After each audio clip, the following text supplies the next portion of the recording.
Hi friends, welcome to round about guides YouTube channel. எல்லோரும் எப்படி இருக்கீங்க? நல்லா இருக்கீங்களா?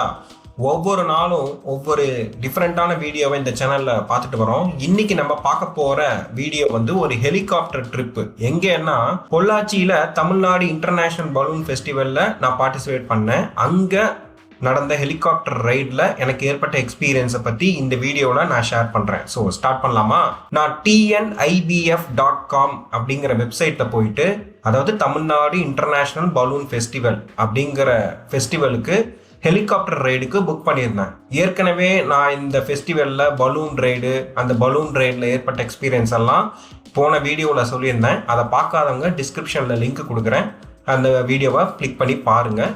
இந்த வீடியோவில் அதே தமிழ்நாடு இன்டர்நேஷ்னல் பலூன் ஃபெஸ்டிவலில் ஹெலிகாப்டர் ரைடில் எங்களுக்கு ஏற்பட்ட எக்ஸ்பீரியன்ஸ் என்னன்னா, நான் அந்த வெப்சைட்டில் புக் பண்ணிட்டு போயிருந்தேன். கரெக்டாக 13th மார்னிங் 11:30 ஸ்லாட்டில் வந்து ஹெலிகாப்டர் ரைடு புக் பண்ணியிருந்தேன்.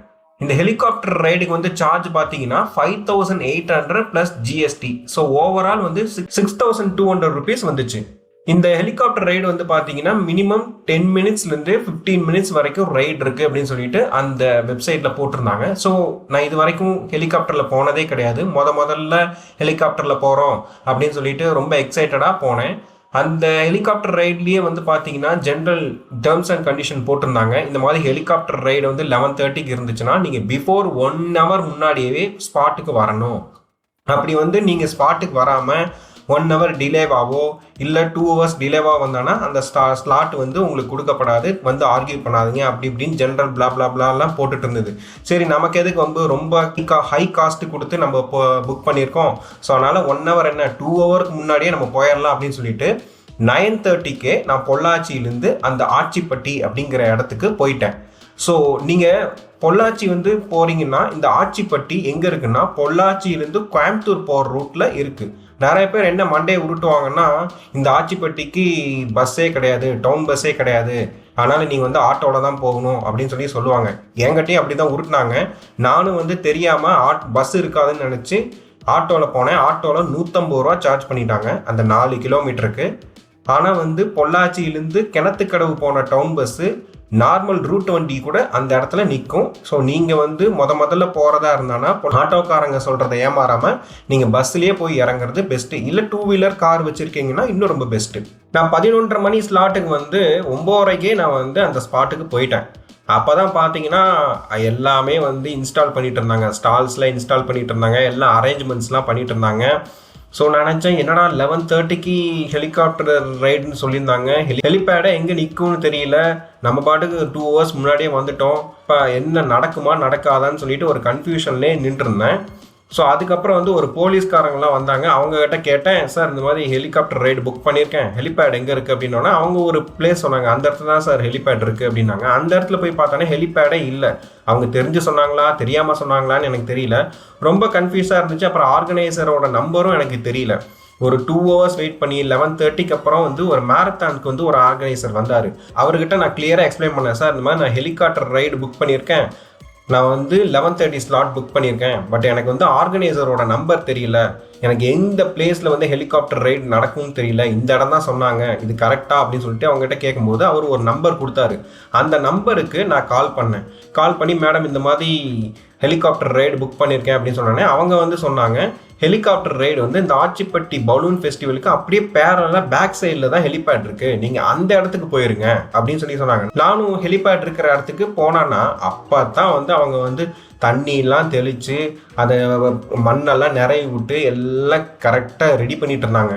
இதுன்னு இப்போனா இதெல்லாம் ரெடி பண்ணுறாங்க, 11:30க்கு ஸ்லாட்டே நமக்கு ஸ்டார்ட் ஆக போகுது, இப்போ தான் ரெடி பண்ணுறாங்க அப்படின்னு சொல்லி பார்த்தோன்னா யாருமே வரல. ஆர்கனைசர் ஃபஸ்ட்டு டே, இத்தனைக்கு 13th January ஃபஸ்ட்டு டே நான் வந்து புக் பண்ணியிருந்தேன் ஹெலிகாப்டர் ரைடுக்கு, யாருமே வரல. அப்புறம் வந்து ஒரு 1 hour கழித்து சில வாலண்டியர்ஸ் வந்து ஒரு சின்ன பசங்கள்லாம் வந்தாங்க. அவங்ககிட்ட கேட்டேன், சார் இந்த மாதிரி வந்து நான் ஹெலிகாப்டர் ரைடு புக் பண்ணியிருக்கேன் அப்படின்னோடனே அவங்க என்ன எக்ஸ்பிளைன் பண்ணாங்கன்னா, சார் இந்த மாதிரி ஹெலிகாப்டர் வந்து ஒரு கிளியரன்ஸ் கிடைக்கல, இந்த மாதிரி கிளியரன்ஸ் வந்து காற்று ரொம்ப வேகமாக இருக்கனால கிளியரன்ஸ் வந்து கொடுக்கல, அதனால வந்து நீங்கள் போயிட்டு சாப்பிட்டுட்டு ஒரு 2 o'clock வாங்க அப்படின்னு சொல்லி சொன்னாங்க. நான் அவங்ககிட்ட எக்ஸ்பிளைன் பண்ணேன், சார் எனக்கு வந்து 5 o'clock ட்ரெயின், எனக்கு வந்து நீங்கள் 2 o'clock வந்துச்சுன்னா ஹெலிகாப்டர் வந்துருமா அப்படின்னு சொல்லிட்டு அவங்ககிட்ட கன்ஃபர்மேஷனாக கேட்டுட்டு தான் போனேன். கண்டிப்பாக வந்துடும் சார், 2 o'clock வந்துடும், நீங்கள் போய் சாப்பிட்டு வாங்க, 3 o'clock 3:30க்குலாம் உங்களோட ரைடு முடிஞ்சிடும், நீங்கள் வந்து நீங்கள் ட்ரெயினுக்கு கூட போயிடலாம், 5:15 5:30க்கு ட்ரெயினை பிடிச்சிடலாம் அப்படின்னு சொல்லி சொன்னாங்க. நான் அவங்க பேச்சை நம்பி போய் சாப்பிட்டுட்டு திருப்பி 2 மணிக்கு வந்தேன். அப்போ தான் கொஞ்சம் நிறைய ஆர்கனைசர் வந்தாங்க. அவங்ககிட்ட வந்து கேட்கும்போது 2 மணிக்கு வந்து கேட்கும்போது, இல்லை சார் ஹெலிகாப்டர் இன்னும் வரல, பெங்களூர்லேருந்து இன்னும் கிளம்பவே இல்லை, ஒரு சின்ன ஃபால்ட்டு, அதனால வந்து பெங்களூர் போயிருக்கு. எப்போவுமே வந்து ஃபஸ்ட்டு டேலேயே வந்து 10:30 மணிக்கெலாம் இங்கே ஹெலிகாப்டர் வந்துடும். பட் ஆனால் இன்றைக்கி வந்து நம்ம டே வந்து நம்ம என்ன நேரம் தெரியல, ஒரு ஃபால்ட்டுனால பெங்களூர் எடுத்துகிட்டு போயிருக்காங்க, போயிட்டு சரி பண்ணிவிட்டு உடனே வந்துடும் அப்படின்னு சொல்லி சொன்னாங்க. இப்படியே சொல்லி சொல்லி வந்து 2 மணி ஆச்சு, 3 மணி ஆச்சு, 3:30 மணி ஆச்சு, 4 மணி ஆச்சு. ரொம்ப வெறுத்து போயிட்டு எல்லாரும் வர ஆரம்பிச்சிட்டாங்க. இதில் என்ன ப்ராப்ளம்னா, பார்க்கிங் வந்து ஆல்ரெடி இந்த இதுக்கு பார்க்கிங் சார்ஜ் பண்ணுறாங்க. 2 வீலருக்கு 20 ருபீஸு, 4 வீலருக்கு 60 ருபீஸு. ஹெலிகாப்டர் பேட் இருக்கிற என்ட்ரியில் தான் வந்து உங்களுக்கு வந்து பார்க்கிங் அலோவ் பண்ணுறாங்க. அது வந்து பார்த்தீங்கன்னா ஒரு லேண்டு, நம்ம வந்து லேண்டெல்லாம் வாங்குவோம் இல்லையா, ஒரு எம்டி லேண்ட் வாங்குவோம் இல்லையா, அந்த லேண்டில் தான் இவங்க ஹெலிபேடை அமைச்சிருக்காங்க. அது வழியாக உள்ளே போய் தான் அந்த பலூன் ஃபெஸ்டிவலுக்கு நீங்கள் போகணும். நீங்கள் பலூன் ஃபெஸ்டிவல் நடக்கிற அந்த மெயின் என்ட்ரன்ஸை வந்து அவங்க வந்து க்ளோஸ் பண்ணிடுறாங்க. இந்த வழியாக தான் பார்க்கிங் விடுறாங்க. இதில் என்ன ப்ராப்ளம் ஆயிடுச்சுன்னா, ஹெலிபேட் இருக்கிறது இந்த இடத்துல, இந்த இடமும் அப்படியே அந்த பலூன் ஃபெஸ்டிவல் நடக்கிற இடமும் கிட்டத்தட்ட ஒரு 1 கிலோமீட்டர் டிஸ்டன்ஸு. நீங்கள் நடந்து போயிட்டு அங்கே பார்க் பண்ணிவிட்டு திருப்பி நீங்கள் வரணும். நிறைய பேர் ஆர்கியூ பண்ண ஆரம்பிச்சிட்டாங்க, சார் நாங்கள் வயசானவங்களாக இருக்காங்க, சின்ன பசங்களாக இருக்காங்க, நாங்கள் அங்கே போய் பார்க்கிங் பண்ணிவிட்டு திருப்பி நான் அங்கேருந்து இங்கே நடந்து வர முடியாது, அதனால் நாங்கள் எங்கேயே பார்க் பண்ணிக்கிறோம் அப்படின்னு சொன்னோன்னா பார்க்கிங் இன்சார்ஜ் வந்து ஒத்துக்க மாட்டேங்கிறாரு. அவங்க அப்புறம் 2 பேருக்கும் வந்து ஒரு ஆர்கியூமெண்ட் ஆகி இங்கேயே நிறைய பேர் வந்து இறங்கிட்டாங்க.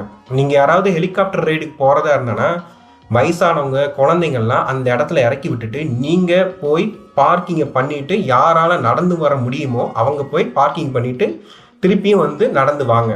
ஏன்னா வந்து போகிற இடத்துல ஆர்கியூமெண்ட் வேண்டாம். அப்புறம் ஒரு 4 மணிக்கு எதுவுமே பொறுக்க முடியாமல் அங்கே இருக்கிற ஆர்கனைசரை எல்லாரும் தொந்தரவு பண்ண ஆரம்பிச்சிட்டாங்க. சார் ஹெலிகாப்டர் வருமா வராதா, வருமா வராதா, அப்படி வருமா வராதான்னு கேட்க ஆரம்பிச்சிட்டாங்க. ஆர்கனைசருக்கு வந்து ஹெலிகாப்டர் ஆர்கனைசருக்கே ஃபோன் பண்ணி எங்கே இருக்குது ஹெலிகாப்டர், இங்கே எல்லாரும் வர ஆரம்பிச்சிட்டாங்க, எல்லாரும் ஸ்லாட் எல்லாம் ஃபுல்லாக இருக்குது, நீங்கள் எங்கே இருக்கீங்கன்னு கேட்கும்போது, நாங்கள் வந்து திருப்பூர் வந்துட்டோம், சூலூர் ஏரோ வந்துட்டோம், சூலூர் ஏரோவில் வந்து செக் பண்ணிட்டு இருக்கோம், சூலூர் ஏரோவில் செக் பண்ணிவிட்டு அடுத்து அங்கே தான் ஆச்சிப்பட்டி தான் வரப்போகிறோம், வித்தின் ½ an hour வந்துடுறோம் அப்படின்னு சொல்லி சொன்னாங்க. 4 மணிக்கு சொன்னாங்க, 4:15 ஆச்சு, 4:30 ஆச்சு, வரவே இல்லை. நான் வந்து 5:15 வந்து பொள்ளாச்சியிலேருந்து சென்னைக்கு போகிற ட்ரெயினை புக் பண்ணியிருந்தேன். ஏன்னா எனக்கு என்னன்னா அந்த ட்ரெயினையும் பிடிக்க முடியல. கரெக்டாக 4:45 இதாக வருது அதான் வருது அதான் வருதுன்னு சொல்கிற மாதிரி, இந்த புலி வருது கதை சொல்கிற மாதிரி வருது வானத்தையே பார்த்துட்ருங்க, எப்போ வேணா வரலாம் அப்படின்னு சொல்லிட்டு இருந்தாங்க. நாங்களாம் ஒரு கட்டத்தில் வெறுத்து போய் எப்படா வரும் அப்படிங்கிற அளவுக்கு வந்துட்டோம். அப்புறம் கரெக்டாக 4:45 ஹெலிகாப்டர் வந்தது. ஹெலிகாப்டர் வந்து ஒரு லேண்ட் சர்ஃபேஸில் நிறுத்தினாங்க. நீங்கள் ஹெலிகாப்டர் ரைடு புக் பண்ணவங்களாம் என்ன பண்ணணும்னா, அந்த ஆர்கனைசர்கிட்ட போயிட்டு நம்மளுடைய QR கோட் இருக்கு இல்லையா, அந்த புக்கிங் டிக்கெட்டை வந்து காட்டினேன்னா அவங்க வந்து ஒரு ஸ்லாட்டில் வந்து உங்கள் பேர் எழுதிப்பாங்க. ஃபார் எக்ஸாம்பிள் நீங்கள் 4 பேர் இருந்தீங்கன்னா நீங்கள் எந்த ஸ்லாட்டில் உங்களுக்கு அலாட் பண்ணணும், சிங்கிள் மெம்பர்ஸாக இருந்தால் எந்த ஸ்லாட்டில் அலாட் பண்ணணும் அப்படின்னு சொல்லிட்டு கிளியராக எழுதிப்பாங்க. ஏன்னா ஒரு ஸ்லாட்டுக்கு 6 மெம்பர்ஸ் தான், 6 பேர் தான் ஒரு ரைடுக்கு போக முடியும். அதில் வந்து முன்னாடி 2 பேர், பின்னாடி 4 பேர் உட்காரலாம். ஒரு மீடியமான ஹெலிகாப்டர் தான். சின்ன பசங்களாக இருந்தாலும் வெயிட்டுக்கு ஏற்ற மாதிரி அவங்க அட்ஜஸ்ட் பண்ணுறாங்க. ஸோ எனக்கு வந்து செகண்ட் ஸ்லாட் வந்து அலாட் ஆச்சு.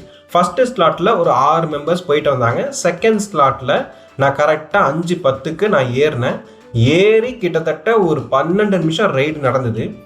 உண்மையிலேயே சூப்பரான ரைடு. 2 இடத்துல தென்னை மரத்துக்கு மேலே போயிட்டு நல்ல பியூட்டிஃபுல் சினரிஸாக இருந்துச்சு. ஒரு இடத்துல அந்த தண்ணிக்கு கீழே போயிட்டு வந்தார். அப்படி டக்குன்னு மேலே ஏற்றும் போது அந்த ஃப்ளைட்டெல்லாம் டக்குன்னு பேரலெல்லாம் மேலே ஏறும்போது நமக்கு தலை சுற்றும் இல்லையா, அது மாதிரி அப்படி தலை ஜர்க்காச்சு. அந்த இடத்துல ஒரு என்ன சொல்கிறது, ஒரு வித்தை காட்டின மாதிரி இருந்தார். ஆனால் நல்ல கேப்டன் அந்த ஹெலிகாப்டர் ஓட்டுனவர். 2 இடத்துல அந்த மாதிரி பண்ணார். அது என்ன ஆறுன்னு தெரியல, ஒருவேளை அது வந்து ஆலியாரான்னு தெரியல. ஆலியாருக்கு மேலே தான் பறந்தோம், ஆனால் எந்த இடம்னு தெரியல. கரெக்டாக சூப்பராக இருந்தது சினரிஸ். 12 நிமிஷம் 13 நிமிஷம் கரெக்டாக ரைடு இருந்தது. நான் வந்து கரெக்டாக பொள்ளாச்சி ஜங்ஷன் மேலே பறக்கும் போது தான் என்னோடய ட்ரெயின் வந்து பொள்ளாச்சி ஜங்ஷனுக்குள்ளே வந்துச்சு. அப்போ தான் என் பக்கத்தில் இருக்கிறவர்கிட்ட சொன்னேன், நான் இந்த ட்ரெயின் தாங்க புக் பண்ணியிருந்தேன், பாருங்கள் இந்த ஹெலிகாப்டர்னால என் ட்ரெயின் போயிடுச்சு, இனிமேல் வந்து நான் பஸ்ஸில் தான் போகணும் அப்படின்னு சொல்லிட்டு இருந்தேன். கரெக்டாக 13 நிமிஷம் வந்து இறங்கி பார்க்கும்போது சூப்பர் எக்ஸ்பீரியன்ஸாக இருந்தது. என்னோடய ஃப்ரெண்டுக்கிட்டையும் நான் சொன்னேன், என்னோடய கசின்கிட்டையும் சொன்னேன், நெக்ஸ்ட் டைம் வந்து பலூனை விட இந்த ஹெலிகாப்டர் ரைடு நல்லா இருக்குது, நல்லா சூப்பர் சினரிஸாக இருக்குது, 2 இடத்துல வந்து கீழே இறக்கிட்டு மேலே ஏற்றுறாங்க, நல்லா இருந்தது, ஒர்த்து தான், இந்த காசை பார்க்காதீங்க, லைஃப்பில் ஒர்த்து தான் அப்படின்னு சொன்னாங்க. அவனும் வந்து கசின் வந்து நான் நெக்ஸ்ட் டைம் வந்து நம்ம கண்டிப்பாக போகலாம் அப்படின்னு சொன்னான். அதே மாதிரி இந்த ஹெலிகாப்டர் ரைடு போகும்போது நீங்கள் ரொம்ப பயப்படலாம் வேண்டாம். ஃபஸ்ட் டைம் போகும்போது ரொம்ப பயப்படலாம் வேண்டாம். நமக்கு லைஃப் ஜாக்கெட்லாம் கொடுக்க மாட்டாங்க. ஸோ அதனால் வந்து என்ன ஒரு இன்ஸ்ட்ரக்ஷன்னா, நீங்கள் ஹெலிகாப்டர் உள்ளே ஏறும்போது தலையை ரொம்ப கீழே பெண்டாகி தான் ஏறணும். அந்த இடத்துல வந்து வீடியோவோ ஃபோட்டோவோ எடுக்கக்கூடாதுன்னு சொன்னாங்க. ஏன்னா வந்து அந்த பிளேடு சுற்றிட்டே இருக்கு இல்லையா, அது சம்டைம்ஸ் வந்து நமக்கு வந்து டிஸ்டர்பன்ஸாக இருக்கும், நமக்கு வந்து இன்ஜூர்ட் ஆகிறதுக்கு கூட வாய்ப்பு இருக்குன்னு அப்படின்னு சொல்லி அந்த இன்ஸ்ட்ரக்ஷன் சொன்னார். அதனால் அந்த இடத்துல வந்து நீங்கள் ஃபோட்டோ வீடியோ எடுக்காதீங்க அப்படின்னு சொன்னார். கேப்டன் முன்னாடி உட்கார்ற இடமும் நல்ல வீடியோ எடுக்கிறதுக்கும் ஃபோட்டோ எடுக்கிறதுக்கும் நல்லாயிருக்கும். 2 பக்கமும் ஜன்னல் இருக்கு இல்லையா, அந்த இடத்துலையும் நீங்கள் உட்காந்திங்கனாலும் நல்ல வீடியோஸ் எடுத்துக்கலாம், நல்ல ஃபோட்டோஸ் எடுத்துக்கலாம். ஸோ வந்து ஒன்றும் பயப்பட தேவையில்லை. 2 இடத்துல அவர் வந்து கீழே இறக்கிட்டு ஏற்றினாலும் நல்ல பிடிமானத்துக்குலாம் நல்ல எல்லாமே இருக்கும். நீங்கள் நோ ப்ராப்ளம். அதனால் வந்து பயப்பட தேவையில்லை, ரொம்ப சேஃபான ஜேர்னி தான். ஸோ நெக்ஸ்ட் டைம் நீங்கள் பொள்ளாச்சி இந்த இன்டர்நேஷ்னல் பலூன் ஃபெஸ்டிவலில் இந்த ஹெலிகாப்டர் ரைடு வந்து ட்ரை பண்ணுங்கள். ஆல்ரெடி யாராவது இந்த ஹெலிகாப்டர் ரைடு போனீங்கன்னா கமெண்ட் செக்ஷனில் ஷேர் பண்ணுங்கள். நெக்ஸ்ட் வீக்கில் வேற ஒரு வீக்கெண்ட் வீடியோவில் வந்து உங்களை நான் சந்திக்கிறேன். Until good bye, thank you.